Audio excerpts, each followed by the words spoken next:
കുട്ടിക്ക് പ്രണയമുണ്ടോ? പ്രണയം ഇപ്പൊ പ്രണയിക്കാൻ ആളില്ലെങ്കിൽ ഉള്ളിൽ നല്ല പ്രണയമുണ്ട്. ഉള്ളിലുണ്ടോ? അതെ. ഉള്ളിലിരുന്ന് വിങ്ങുവാന്നോ മോനെ? അല്ല പറ കണ്ണാ. അങ്ങനെയൊന്നുമില്ല. നമ്മള് കറക്റ്റായിട്ട് ആള് വരുമ്പോ ഉള്ളിലിരിക്കുന്ന പ്രണയം നമ്മളെ അടുത്തങ്ങ് കൊടുക്കും. ഇനി താമസിക്കരുത്. മോന്റെ വിങ്ങലെല്ലാം മാറ്റും. മോൻ പ്രണയിക്കണം. മോനെ തമാശയല്ല, നിങ്ങളൊക്കെ പ്രണയിക്കും. ഇപ്പോഴാണ് പ്രണയിക്കാൻ കണ്ട സമയം. അത് നല്ല പെരുമാറ്റം വേണം. എന്നാലേ പ്രണയിക്കാനും പെൺപിള്ളേർ വരുന്നത്. പ്രത്യേകിച്ച് ഇന്നത്തെ കാലത്തെ പെൺപിള്ളേർ. അവരോട് നല്ല രീതിയിൽ പെരുമാറാൻ പഠിക്കണം. അവരെ ബഹുമാനിക്കണം.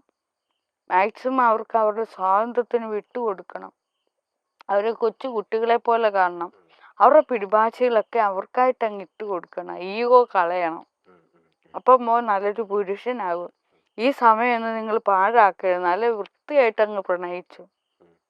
പിന്നെ പ്രണയിക്കുന്നുണ്ട് ആങ്ങളമാരും അച്ഛന്മാരും ഒക്കെ എന്തെങ്കിലും പറഞ്ഞു വന്നാൽ തന്നെ നിങ്ങൾ അവരോട് പറയണം, എൻ്റെ പൊന്ന് പിന്നെ എന്തായാലും പ്രണയിക്കുന്ന ഏതെങ്കിലും പെൺകുട്ടികളൊക്കെ അച്ഛനോ സഹോദരനോ അങ്ങനെ ഉണ്ടായിരിക്കുമല്ലോ. അന്നേരം പറയണം, നമ്മൾ രണ്ടുപേരും ഒത്തു നിന്നാൽ നിനക്കും കൂടെ വേറെ പെണ്ണിനെ പ്രണയിക്കാൻ എൻ്റെ പൊന്ന് അളിയാന്നോ അല്ലെങ്കിൽ എന്നൊക്കെ അവരോടും അങ്ങ് പറയണം. നീ ഇങ്ങനെ കടുംപിടുത്തം പിടിച്ചാലും നിനക്കും പെണ്ണ് കിട്ടത്തില്ലെന്ന് പറയണം.